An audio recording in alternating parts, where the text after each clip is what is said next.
Alors, je vais parler, je sais qu'il y a beaucoup de professeurs de philosophie et de gens intéressés par la philosophie dans cette salle, donc je ne vais pas parler en philosophe, mais parler en anthropologue, comme vous m'y avez invité, pour dire les raisons qui progressivement m'ont amené, en effet, à mettre en question ces évidences du sens commun, qui le sens commun est en effet la chose du monde la moins bien partagée. Et l'expérience à la fois ethnographique que l'on peut faire lorsque l'on mène des enquêtes ethnographiques et de la fréquentation des monographies ethnologiques qui est le pain commun des anthropologues, invite en effet à mettre en question ces évidences. Alors je suis parti sur le terrain parce que je vais pas expliquer les raisons pour lesquelles je suis devenu anthropologue, mais les raisons pour lesquelles je suis parti en Amazonie et pour lesquelles j'ai souhaité, dans cette région d'Amazonie où j'ai fait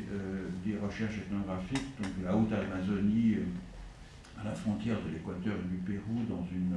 population de langue jivaro que vous avez mentionné tout à l'heure, les Achuar, je m'intéressais d'une manière générale à la façon dont, dans cette région du monde,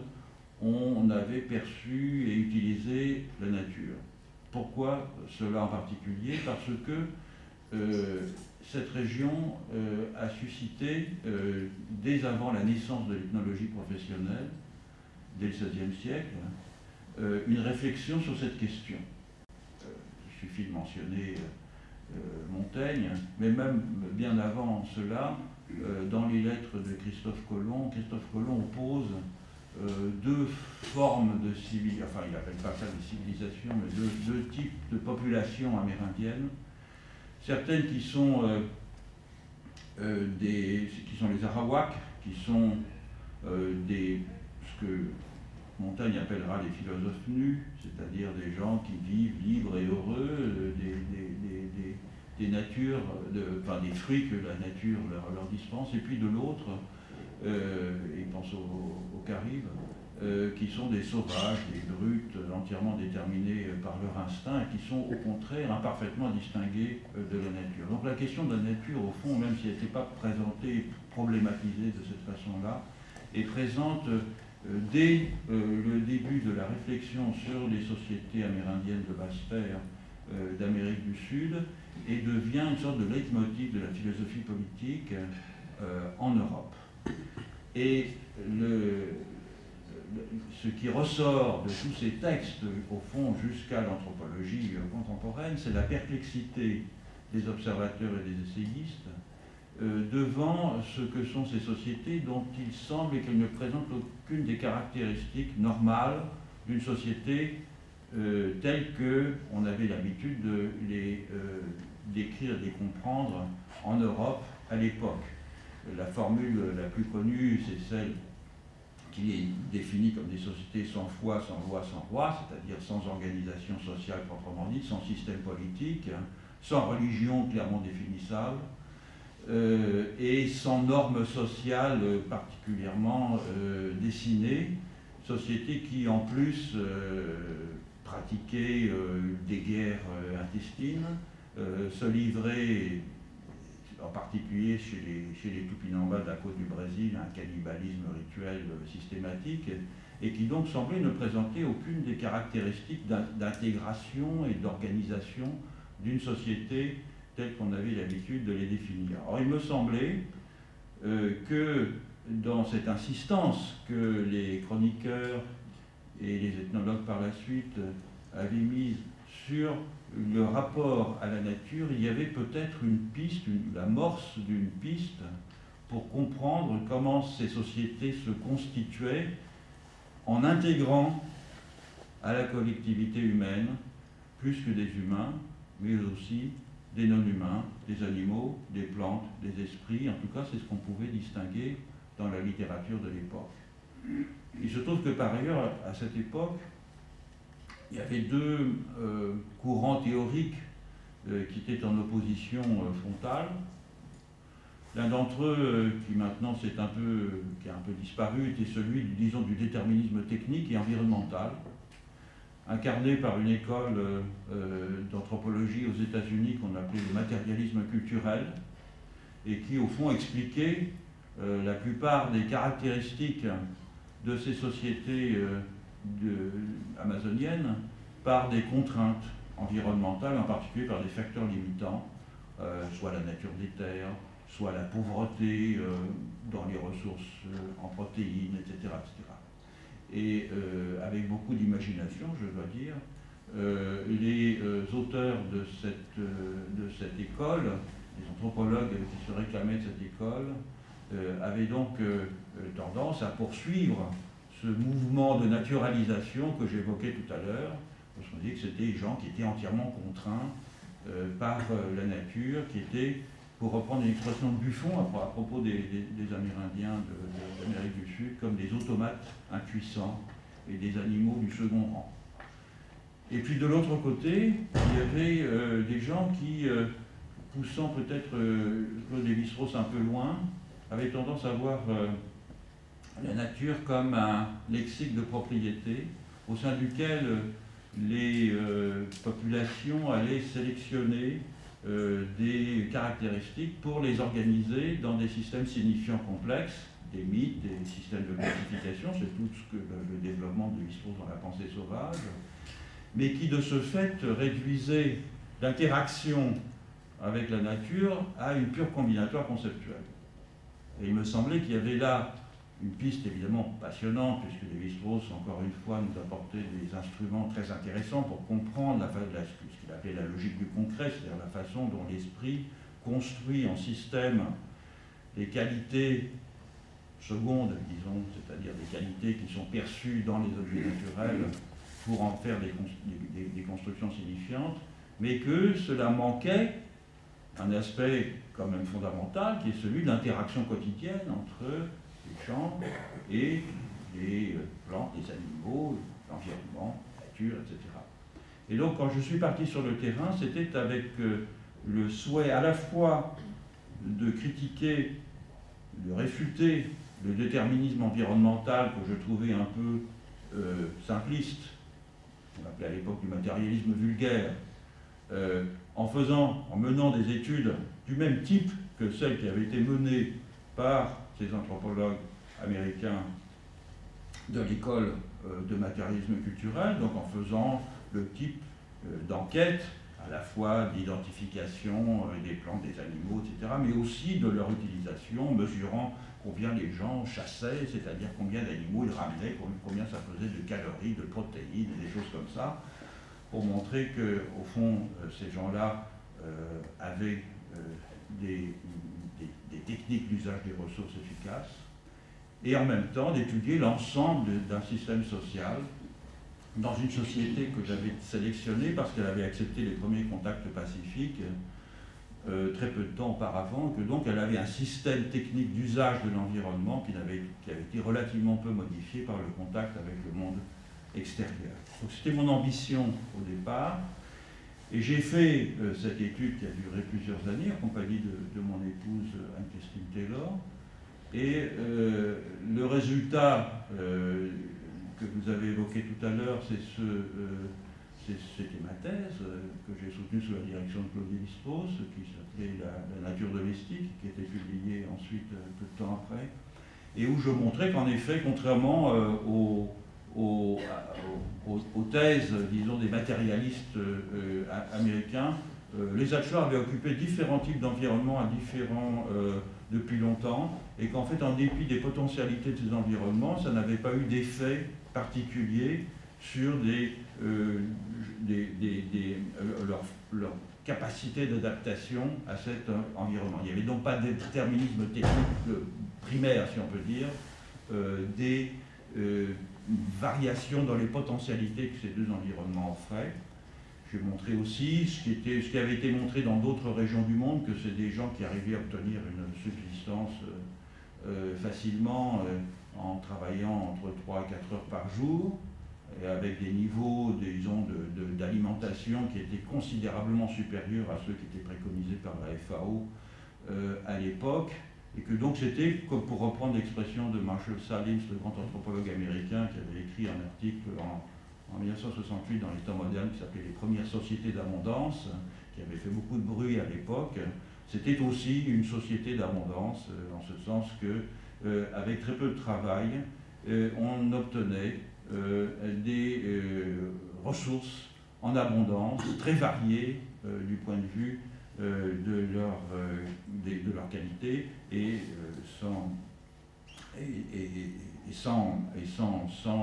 avec des dispositifs techniques qui n'étaient pas très spectaculaires, mais qui supposaient des technologies cognitives assez complexes.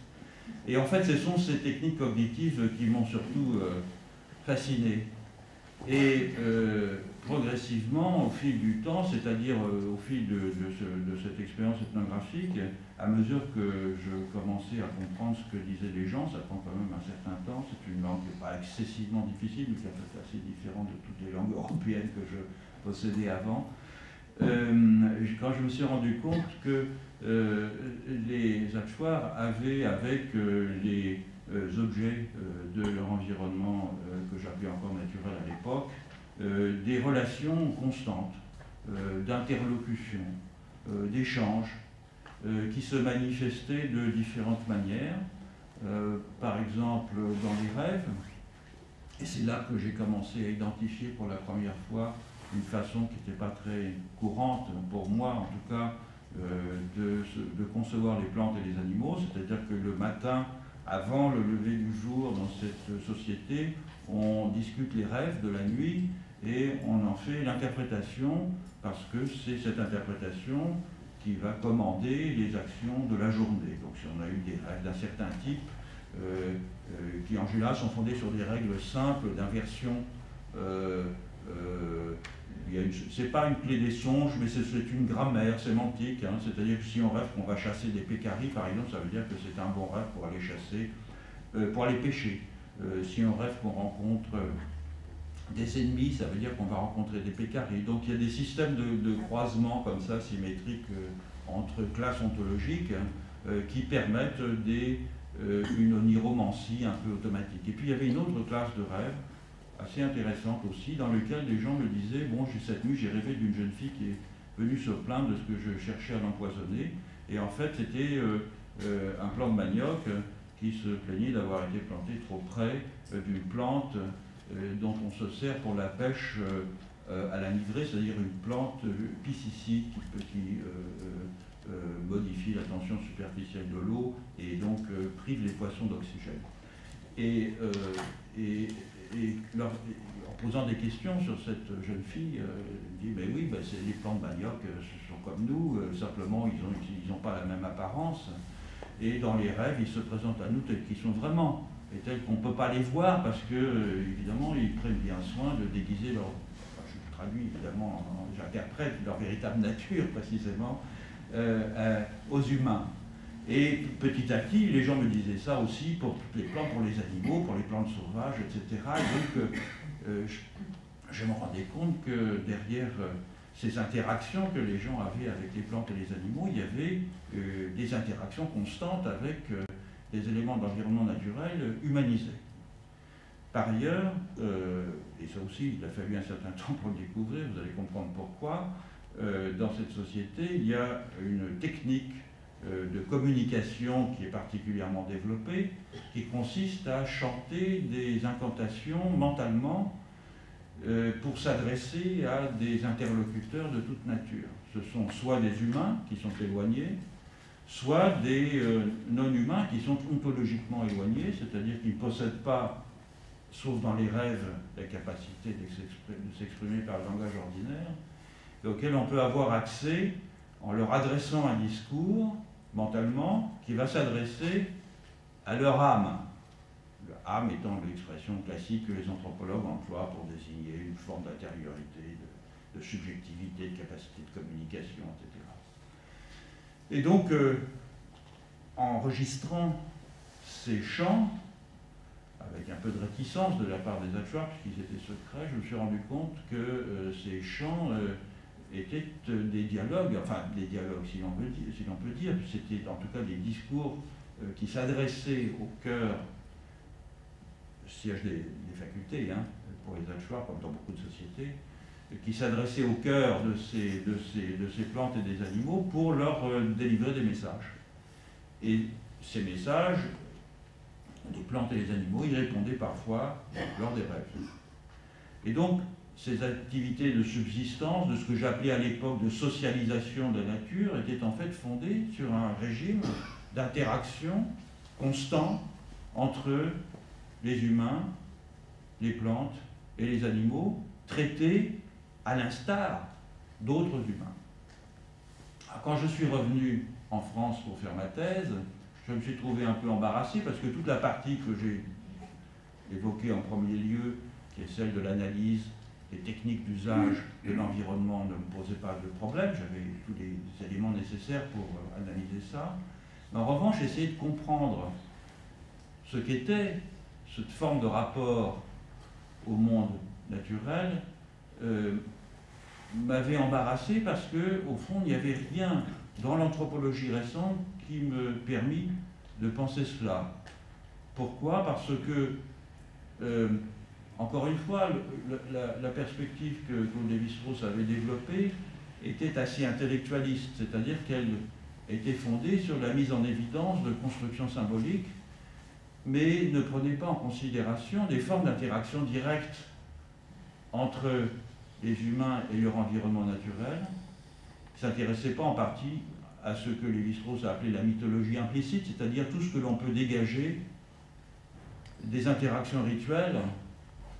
soit entre des humains, soit avec des humains vis-à-vis d'esprits ou d'objets naturels. Donc j'étais embarrassé et en même temps, je savais que c'était un point fondamental puisque toute dans l'anthropologie, d'une certaine façon, on peut dire, est née de ce problème-là. C'est-à-dire lorsque, au XIXe siècle, des informations de plus en plus concordantes sont arrivées de nombreuses régions du monde, rapportées au départ par des explorateurs, des missionnaires, des militaires, et puis peu à peu par des proto-ethnographes, de ce que des humains, des peuples, dans différentes régions du monde, ne distinguaient pas entre la nature et la culture, précisément. C'était un tel scandale logique, à un moment, j'y reviendrai peut-être tout à l'heure, précisément, cette opposition entre nature et culture a commencé à être véritablement théorisée dans les sciences sociales et en philosophie. C'est à ce moment-là que l'anthropologie est née comme une façon de résoudre cette espèce de scandale logique. Alors vous connaissez tous les péripéties pour tenter de résoudre ce scandale. Certaines sont très notables et très intéressantes d'ailleurs, je pense en particulier à Lévi-Brühl. Et au fil du temps, on butait contre il y en a qui sont très rationalistes, hein, c'est Durkheim, c'est les formes élémentaires de la vie religieuse. Il y en a d'autres qui sont, dans le contexte anglo-saxon, intéressantes aussi, parce qu'elles sont aussi de rationalistes un peu différemment de Durkheim, c'est Fraser, c'est le Rameau d'Or, etc. Donc l'anthropologie n'avait cessé de confronter cette question depuis l'origine, parce que c'était sa raison d'être. Elle est née pour tenter de répondre à cette question. Cela dit, les auteurs que je viens de mentionner, en particulier des gens comme Fraser, Durkheim ou Lévi-Brühl, et qui étaient des théoriciens, des anthropologues de cabinet, des philosophes de formation, traitaient cette question également de façon intellectualiste, c'est-à-dire sans se poser la question de ce qu'il en est du rapport qu'un être humain peut avoir quotidiennement avec des non-humains lorsqu'il considère que ces non-humains sont en fait des sortes d'humains déguisés. Et l'expérience ethnographique que j'avais me montrait que c'était quelque chose qui ne posait aucun problème, qui n'était pas un scandale logique, qui était un scandale logique pour moi, mais pas pour les gens avec qui j'étais. Et donc j'ai commencé à me dire, est-ce qu'il faut que je réduise ce scandale logique, ce qui est perçu comme un scandale logique, en les soumettant à une logique qui n'est certainement pas celle dont il se sert. Alors ça a été là aussi la réponse de Lévi-Brühl, par exemple. Alors que faire? Une possibilité, et c'est celle que j'ai commencé à explorer, était de reprendre les réflexions de Claude Lévi-Strauss sur le totémisme. Vous vous souvenez peut-être que dans le totémisme aujourd'hui, Lévi-Strauss oppose, pour définir le totémisme, comme un système classificatoire universel, il oppose deux séries, une série naturelle et une série culturelle. Et il dit, au fond, le totémisme, ce n'est pas les rapports qui existent entre une espèce naturelle et une classe sociale ou un groupe social.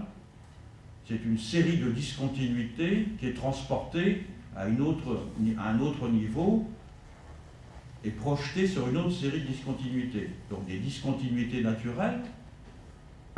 ce que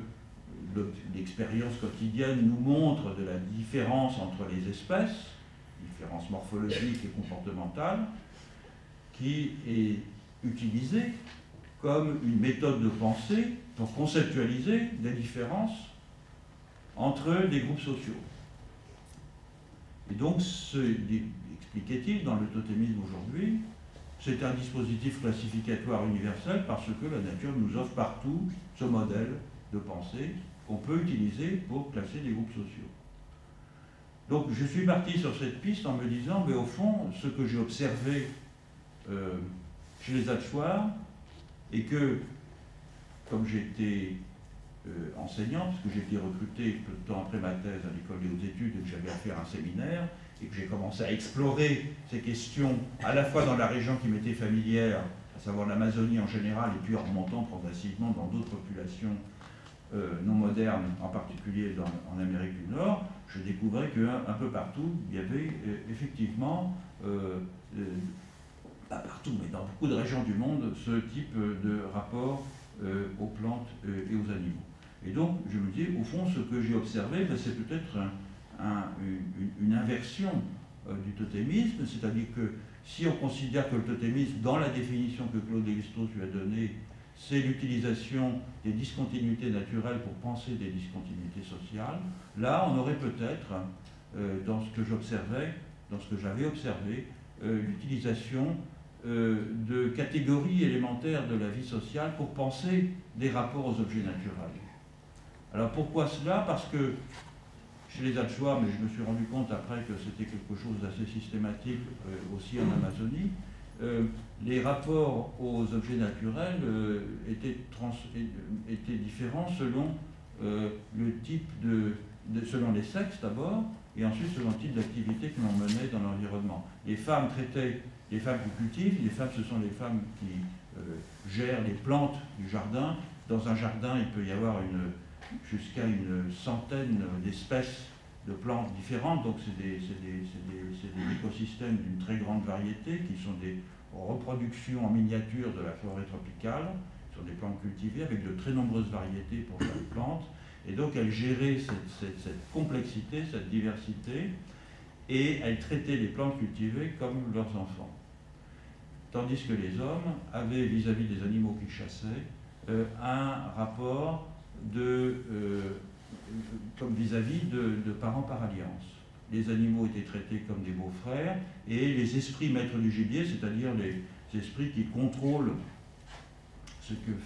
le gibier fait, étaient traités comme des beaux-pères. Donc les deux catégories principales qui structuraient la vie sociale chez les Hachoirs, à savoir la consanguinité d'un côté et l'affinité de l'autre, dans notre jargon, on appelle les systèmes de parenté qui sont les plus courants dans cette partie du monde, des systèmes dravidiens, c'est-à-dire des systèmes qui sont fondés sur la mise en évidence d'une opposition nette entre affin et consanguin. Et donc, dans les terminologies de parenté,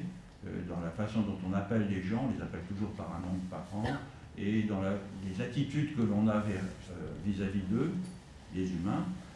selon que l'on a affaire à un consanguin, selon que l'on a affaire à un affin, on va se comporter de façon différente. Or, ces deux catégories donc, qui étaient tout à fait centrales, si vous voulez, c'est un peu comme la trifonctionnalité du Mésilienne au Moyen-Âge, on ne peut penser la vie sociale dans cette société qu'en distinguant entre consanguin et affin. Ben, ces deux catégories étaient utilisées pour conceptualiser le rapport aux non-humains, c'est-à-dire d'un côté les plantes traitées comme des affins, de l'autre les animaux chassés, pardon, les plantes traitées comme des consanguins, les animaux chassés traités comme des affins. Donc je me suis dit, bon, au fond, voilà, on utilise les catégories élémentaires de la vie sociale pour penser le rapport aux sociétés, aux sociétés, si vous voulez, naturelles, c'est-à-dire aux plantes et aux animaux. Mais en faisant cela, au fond, j'avais réintroduit de façon subreptice une division entre la nature et la culture qui était importée de la distinction que Claude Lévi-Strauss lui-même avait établie entre ses séries naturelles et ses séries culturelles dans sa théorie du totémisme. Et par conséquent, je présupposais qu'il y avait une distinction a priori entre une sorte de niveau plus fondamental qui était le niveau social, avec ces catégories élémentaires du système dravidien consanguin et affin, et qu'ensuite cette théorie, ces catégories plutôt, étaient projetées sur le monde naturel. Donc d'un certain point de vue, je faisais quelque chose qui n'était pas très différent de l'opération durkheimienne qui voit la religion comme une transfiguration de la société, c'est-à-dire, au fond, on a d'un côté un système social qui est premier, et puis ensuite, pour comprendre la façon dont ce système social va s'adapter à un environnement particulier, on fait l'hypothèse que les humains vont utiliser les catégories au moyen desquelles ils se pensent eux-mêmes pour penser le rapport au non-humain. Or, dans l'ethnographie, dans la fréquentation quotidienne, rien ne permettait de penser qu'il y avait une sorte d'antériorité logique de la sphère sociale, c'est-à-dire concernant le traitement des humains, sur la sphère du rapport au non-humain. Et donc, après, j'ai abandonné cette première piste, parce qu'au fond, la recherche, ça consiste à faire constamment des allers-retours, des erreurs, à admettre ces erreurs, pour essayer d'aller un peu plus loin. Et je suis parti dans une autre direction qui consistait, tout ça bien sûr, je passe le détail, mais enfin ça vient pas c'est pas l'opération du Saint-Esprit, c'était de très longues discussions avec des collègues, quelquefois vives d'ailleurs. Et comme l'anthropologie est une science très internationale, mes interlocuteurs, ils sont en Angleterre, ils sont au Brésil, ils sont aux États-Unis. Et c'est chaque fois qu'on se déplace, qu'on s'échange des articles et des choses comme ça, c'est l'occasion précisément de se remettre en question. Donc l'opposition que j'avais faite entre totémisme et animisme, je me suis convaincu qu'elle ne tenait pas. Et j'avais introduit à l'époque le naturalisme, que j'appelais le naturalisme comme un troisième pôle. J'avais appelé naturaliste, au fond, une caractérisation un peu simpliste de notre propre cosmologie, si je puis dire, c'est-à-dire une cosmologie dans laquelle on décrète que la nature existe. Chez les naturels, il est évident que la nature n'existait pas, et puis en faisant mes cours, je me suis rendu compte que il n'y avait pratiquement pas de langue dans le monde, en dehors des langues européennes, dans lesquelles on pouvait identifier un concept identique à celui de nature, et d'ailleurs très peu aussi de concepts identiques à celui de société, et que donc il y avait quelque chose probablement de très original dans l'histoire de l'Occident, qui faisait qu'on avait construit cette fiction qu'on appelait la nature pour désigner un pan du réel avec certaines caractéristiques ontologiques, fiction qui avait été rendue nécessaire probablement, rendue nécessaire, qui avait permis en tout cas le développement des sciences positives, qui a eu des tas d'effets positifs sans aucun doute, mais que d'autres peuples, un peu partout dans le monde, n'avaient pas cru devoir élaborer comme fiction. Et donc j'avais mis le naturalisme comme ça, la croyance que la nature existe. Mais tous c'était des concepts un peu imparfaits quand même. Et en discutant avec des collègues, je me suis rendu compte qu'au fond, l'opposition principale, c'était dans l'animisme avec le naturalisme, c'était une inversion. Alors, je parle d'animisme, je fais un saut. J'ai décidé d'utiliser une catégorie qui était un peu tombée en désuétude, et même considérée avec circonspection, qui était l'animisme, tout simplement de façon descriptive, c'est-à-dire l'imputation d'une intentionnalité ou d'une intériorité à des non-humains pour désigner ce que j'avais observé chez les Achuar, dont j'avais ensuite, en lisant des ethnographies, trouvé la trace dans d'autres régions du monde. Et je me disais, bon, au fond, dans l'animisme, c'est quoi la caractérisation de l'animisme? C'est le fait qu'on va imputer une intériorité, une subjectivité, une intentionnalité, quelque chose d'intérieur dont on perçoit les effets à la plupart des objets du monde. Mais qu'en revanche, on va penser que chaque classe d'être a des capacités physiques qui vont lui donner accès à une partie du monde simplement. Autrement dit, selon les espèces, selon les outils biologiques dont une espèce dispose, chaque espèce ne va pouvoir se connecter qu'avec telle ou telle portion du monde qui correspond à ces outils biologiques. Donc le monde d'un poisson, ce n'est pas le monde d'un papillon, qui n'est pas le monde d'un humain. Et les mondes des humains varient aussi selon leur langue et leurs outils. C'est dans la théorie animique, on peut dire. Donc on considère que les langues, les outils, les parures, etc., sont d'une certaine façon des outils biologiques, hein, qui vous permettent d'avoir accès à des mondes différents. Et donc il y avait une très très grande diversité de mondes, et donc de nature,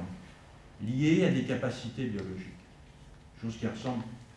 tout à l'heure quelqu'un me disait que ça était sur Uxküll, c'était un peu la théorie éthologique de Jacob von Uxküll, hein, d'une certaine façon, c'est-à-dire que les classes d'êtres, les classes d'organismes perçoivent des morceaux de monde particuliers en fonction de leurs capteurs, en quelque sorte, et des outils biologiques dont elles disposent. Et ça, c'est exactement l'inverse du système que j'avais appelé naturaliste, puisque, au fond, assez tôt, peut-être dès la théorie des animaux-machines de Descartes, on considère, en Europe en tout cas, et de façon de plus en plus systématique, que ce qui distingue les humains de tous les autres éléments du monde, c'est au contraire leur intériorité, leur capacité subjective, la possession du langage, la fonction symbolique que ça leur donne, etc., etc. Mais qu'en revanche, du point de vue physique, tous les humains ne se distinguent pas du reste des objets du monde, ils sont gouvernés par les mêmes lois de la physique, de la chimie, etc., ce que, par ailleurs, l'évolutionnisme darwinien mettra en évidence de façon encore plus claire au XIXe siècle. Donc on avait deux formules inversées, hein, c'est-à-dire d'un côté, généralisation des intériorités, et puis de l'autre, et avec un particularisme physique par espèce, et puis de l'autre, au contraire, généralisation des caractéristiques physiques et singularité des intériorités. Et cette piste m'a conduit alors vers l'idée que l'on pouvait essayer de comprendre des phénomènes extrêmement divers qui concernaient en particulier la façon dont les humains entraient en relation avec des non-humains, les représentations qu'ils en avaient, etc., en systématisant ce système d'opposition entre, au fond, les inférences qu'un sujet abstrait, un sujet transcendantal, pour employer un terme philosophique, va faire concernant les qualités des objets qu'il perçoit dans son environnement par rapport à ses qualités propres. Donc, je peux soit attribuer une intériorité à cette bouteille, soit ne pas le faire. Et en fait, les circonstances, beaucoup de circonstances font que ça n'a pas aussi absurde que ça d'attribuer une intériorité à une bouteille. Et en tout cas, ça n'est pas absurde du tout de le faire à un animal. Beaucoup d'entre vous le font, je pense, avec vos animaux familiers. Ou bien je peux considérer qu'au contraire, elle est composée de molécules qui ne sont pas différentes, elle est régie par la chimie du carbone, etc. Donc comme moi, et par conséquent, elle ne se distingue pas beaucoup de moi du point de vue des règles des règles physiques de sa composition. Et donc ça faisait déjà un système de 2 modes, que j'ai appelé des modes d'identification, et qui devaient se compléter par d'autres formules, puisque si je considère que je peux percevoir dans un objet quelconque, encore une fois, c'est un sujet, quand je dis je, c'est un sujet transcendantal, peu importe, hein, c'est une expérience de pensée d'une certaine façon, une intériorité identique et une physicalité distincte, il y a 2 autres possibilités encore. Et ces 2 autres possibilités, c'est je peux percevoir dans un objet quelconque la même intériorité, la même physicalité que la mienne, c'est-à-dire je peux percevoir dans cet objet les mêmes qualités physiques et morales que celles dont je pense être pourvu, ou bien je peux considérer que cet objet a tout un ensemble de qualités qui le rendent complètement différent de moi et incomparable. Alors, dans le premier cas, si je considère que cet objet a les mêmes qualités physiques et morales que moi,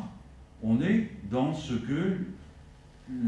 l'anthropologie appelait le totémisme. Mais c'est un totémisme complètement différent de celui que Lévi-Strauss analysait dans le totémisme aujourd'hui.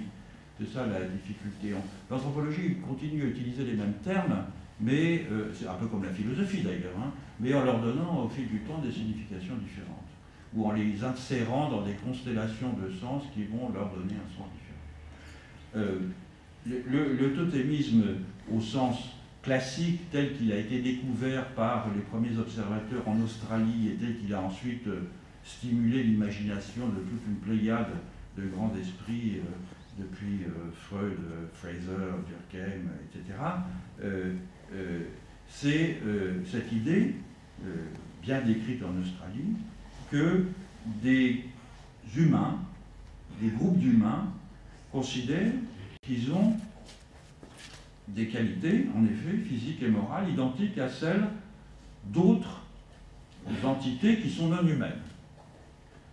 Alors, au début, on a eu tendance à considérer ça comme un phénomène de descendance. On dit les gens du clan de l'ours descendent de l'ours, pour donner un exemple fictif. Mais en fait, c'est beaucoup plus compliqué que ça en Australie. Les gens du clan du kangourou, si vous voulez, partagent des qualités avec le kangourou, mais aussi avec les moustiques, avec les baleines, avec les carottes sauvages, avec les acacias, etc. Donc ils partagent un ensemble de qualités extrêmement large, avec un groupe d'entités extrêmement large. Et ce qui est important à noter, et ça c'est une découverte que j'ai faite de façon fortuite en lisant un livre austère et savant sur un livre de linguistique sur les noms de totems en Australie par un linguiste allemand, dans une note, sans qu'il se rende compte de l'importance probablement de la note, il disait cette chose: les noms des totems, ce ne sont pas des noms d'animaux, parce qu'en Australie, pour l'essentiel, à peu près 70% des noms de totems, ce sont des noms d'animaux. Mais ce ne sont pas des noms d'animaux en ce sens que ce ne sont pas des taxons, c'est-à-dire ce ne sont pas des termes qui vont désigner une espèce, ce sont des noms de qualité. Et ce sont ces qualités, ce sont ces noms de qualité plus exactement, qui vont permettre de désigner une espèce. Autrement dit, lorsque vous dites « je suis du clan du kangourou », vous ne dites pas « je suis du clan de l'espèce du kangourou », vous dites « je suis du clan de cette qualité », qu'on peut traduire par le sautillant, si vous voulez, dont le kangourou est une instantiation exemplaire. Et donc, la connexion qu'il y a entre cette idée qui a longtemps été développée par l'anthropologie de la descendance par rapport à un animal est coupée. Il ne s'agit pas de descendance, il s'agit de la répétition chez des humains et chez des non-humains de l'acquisition de certaines qualités à partir d'un prototype initial. Prototype très abstrait. Alors, comme tout prototype abstrait, évidemment, est bien obligé de le représenter, on va lui donner, notamment dans les images, la figure d'un kangourou. Mais ce n'est pas un kangourou au sens classique, c'est une qualité kangourou qui va ensuite permettre qu'un très grand nombre d'entités vont partager des sous-qualités à l'intérieur de cet ensemble, physiques et morales, qui vont les rendre identiques. Donc c'est une façon très différente aussi d'inférer des ressemblances et des dissemblances, des continuités et des discontinuités avec les non-humains. La quatrième formule, celle que j'évoquais tout à l'heure, quand je considère que tout est différent. Alors c'est très compliqué, mais en même temps c'est ce que l'expérience empirique du monde nous permet d'observer à tout moment. Tout est différent. Alors on peut faire des efforts pour organiser ces différences dans des systèmes de classification, de regroupement, etc. Mais il y a une façon de procéder qui permet de regrouper ces différences dans un ensemble signifiant, et c'est les correspondances. C'est-à-dire, on va considérer que tel élément est semblable sous certains aspects à tel autre élément, selon la formule de l'analogie A est à B, comme B est à C, comme C est à D, parce qu'ils vont partager une qualité commune. Et ce système des correspondances est entièrement organisé par la pensée analogique, qui est universelle par ailleurs. Et c'est pour ça que j'ai décidé d'appeler cette quatrième formule l'analogie. C'est-à-dire qu'on ne peut pas vivre dans un monde où tout est différent, il faut à tout moment essayer de trouver entre ces singularités qui nous environnent des correspondances de façon à ce que ce monde soit vivable et habitable. Et ce système analogiste, si vous voulez, il est présent dans le monde en Extrême-Orient, mais aussi dans notre propre passé, jusqu'à la Renaissance. Et à vrai dire, ce qui m'a mis sur la piste, c'est que je lisais le livre de Marcel Granet sur la pensée chinoise, dans lequel il met en évidence de façon très systématique le fonctionnement d'analogie dans les classifications en Chine. Et je relisais dans Les mots et les choses le chapitre que Foucault consacre, en reprenant d'ailleurs un terme de Merleau-Ponty, à ce qu'il appelle la prose du monde, c'est-à-dire la façon dont la pensée de la Renaissance organise et conçoit les ressemblances, et que je me suis aperçu que c'était exactement les mêmes dispositifs qui étaient employés dans un cas et dans l'autre, et que donc sous l'apparence de différences considérables entre le monde chinois d'un côté et le monde de la Renaissance de l'autre, au fond c'était les mêmes mécanismes pour tenter de mettre en ordre la diversité du monde qui était employée. Mais on les trouve aussi, j'en donne des exemples à part de la nature et culture, dans le monde andin, dans le monde indigène au Mexique, etc., etc. Donc 4 formules, 4 modes d'identification qui m'ont été utiles comme des modèles conceptuels pour essayer de comprendre les raisons pour lesquelles certains phénomènes sont présents, coprésents, et donc on peut supposer compatibles, et d'autres ne le sont pas, qui est au fond un des grands problèmes de l'anthropologie. Si on considère que l'anthropologie, c'est une réflexion, si vous voulez, c'est le prolongement, en s'appuyant sur des faits empiriques de l'anthropologie philosophique, c'est-à-dire de la façon dont des humains s'insèrent dans le monde, le pensent et contribuent à le transformer en se transformant eux-mêmes par ce moyen. Si on considère que c'est ça l'objectif de l'anthropologie, on est constamment confronté à la question de comprendre pourquoi, pourquoi est-ce que les chasseurs-cueilleurs n'ont pas de royauté, pourquoi est-ce que les chamans ne font pas de sacrifices, etc., etc. C'est-à-dire c'est des choses qui sont des vérités d'observation depuis très longtemps,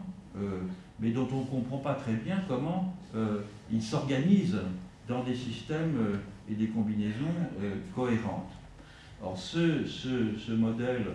des 4 modes d'identification, qui donc donne lieu à des ontologies, c'est-à-dire à des systèmes de qualité des objets du monde, m'a permis de comprendre cela, avec évidemment toutes sortes de conséquences philosophiques, et on en revient un peu à la question que vous posiez tout à l'heure. La première des conséquences philosophiques, c'est que ce système des quatre ontologies tend à faire prendre notre propre ontologie pour un cas particulier. Et donc, contrairement à ce qui se passait auparavant, dans lequel nous promenions, quand je dis nous, c'est les anthropologues, aux quatre coins de la planète, avec notre ontologie dans notre besace, mais plus que dans notre besace, dans notre tête, et que nous essayions à toute force de faire entrer les sociétés que nous observions à l'intérieur de cette ontologie. Maintenant, on peut dire que cette ontologie, c'est simplement une formule parmi d'autres pour donner ordre et sens au monde, parce que c'est un système spécifique d'inférence qui a été développé, systématisé en Occident, qui aurait pu être développé, systématisé ailleurs, ça ne l'a pas été, et qui donc est un cas particulier. Alors la conséquence, et ça je voudrais insister là-dessus, du point de vue, au fond, de ce que vous disiez tout à l'heure, du grand débat entre l'universalisme et le relativisme, la conséquence, c'est que ça relativise notre ontologie, bien sûr, mais en même temps, ça ouvre la voie pour une plus grande universalité des concepts au moyen desquels nous appréhendons, nous, humains, le monde. C'est-à-dire, si on considère que la plupart des instruments que les sciences sociales en général ont utilisés pour penser le monde sont des instruments qui naissent de la trajectoire historique des sociétés européennes qui, de façon réflexive, à partir de la fin du XVIIe siècle, et surtout du XVIIIe siècle, et évidemment du XIXe siècle, vont forger des instruments conceptuels pour essayer de comprendre ce qu'elles sont. Si l'on considère que ces instruments sont très liés, sont adhérents aux circonstances historiques qui ont engendré les conditions pour penser ces concepts comme société, comme nature, comme culture, etc. Tous ces concepts sont historiques, ils ont une histoire. Donc notre obligation dans les sciences sociales, et en particulier en anthropologie, c'est d'utiliser, d'inventer des concepts qui aient une portée beaucoup plus grande et qui ne soient pas attachés à des circonstances historiques aussi singulières. Et c'est pour ça que le travail anthropologique tel que je l'entends, il s'appuie sur cette mise en cause, si vous voulez, en essayant d'inventer des concepts qui permettraient de rendre compte de façon plus... de prendre au sérieux, c'est une expression qu'on emploie souvent entre nous, de prendre au sérieux ce que des gens dans d'autres parties du monde, dans d'autres cultures, si vous voulez, nous disent. Alors je prends juste un exemple pour montrer ce qu'il en est dans un cas particulier. La notion de société. Pour nous, la société, c'est une société d'humains. Donc à partir du moment où on raisonne en termes de société d'humains, on ne peut pas faire autrement que de faire ce que j'ai dit tout à l'heure, c'est-à-dire on conçoit une société d'humains, les Hachois,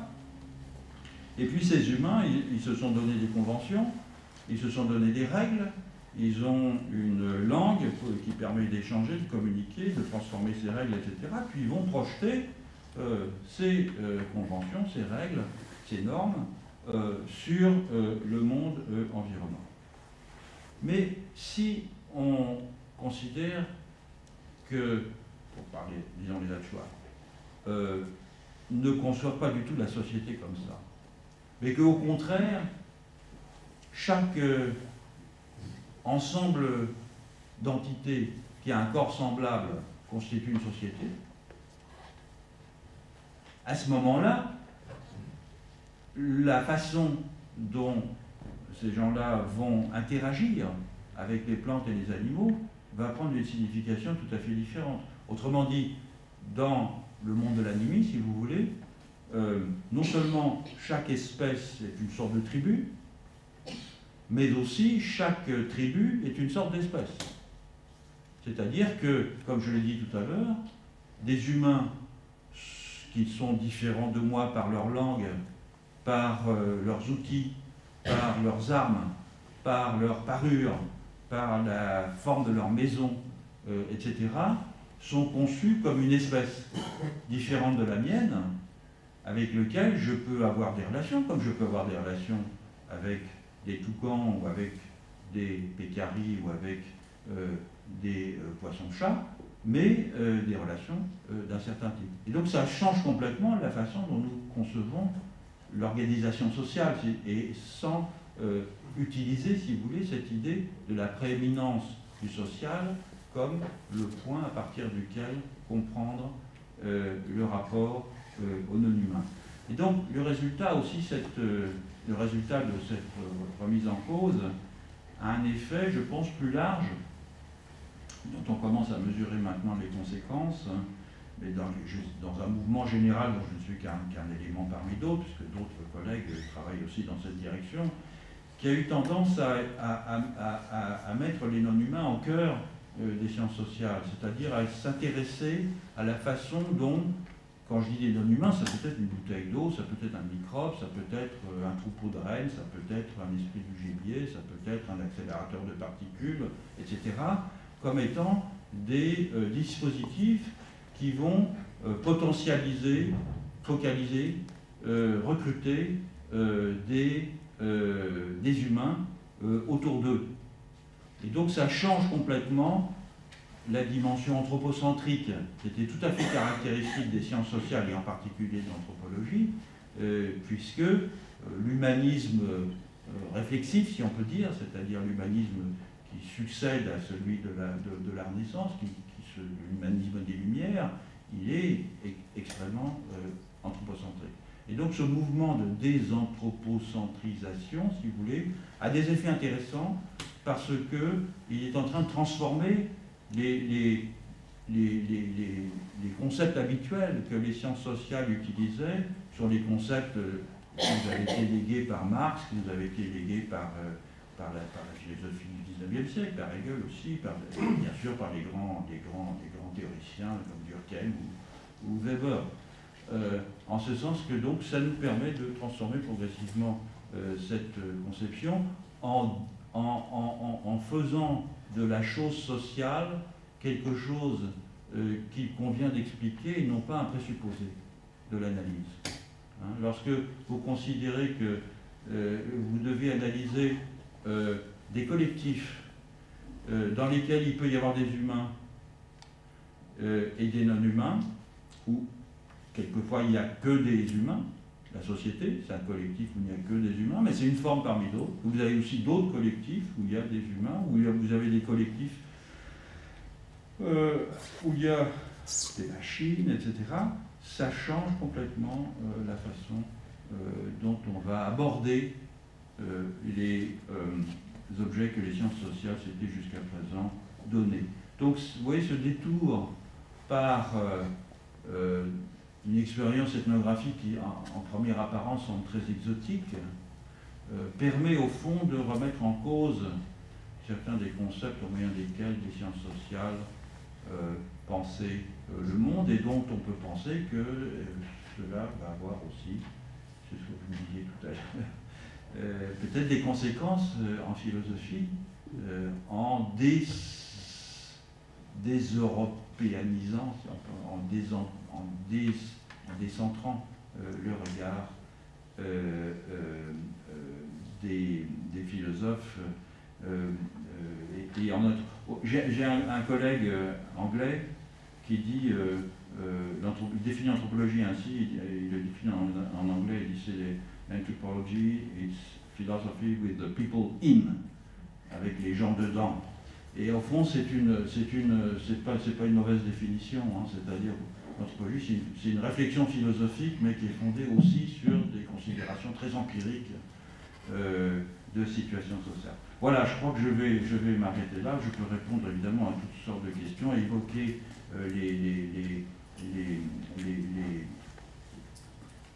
les conséquences, notamment en termes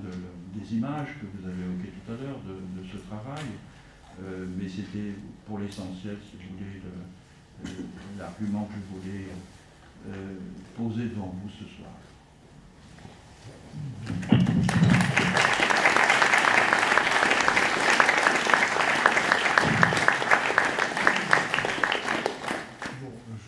Merci bien sûr nous tous pour cet exposé qui ouvre, je crois, beaucoup de perspectives.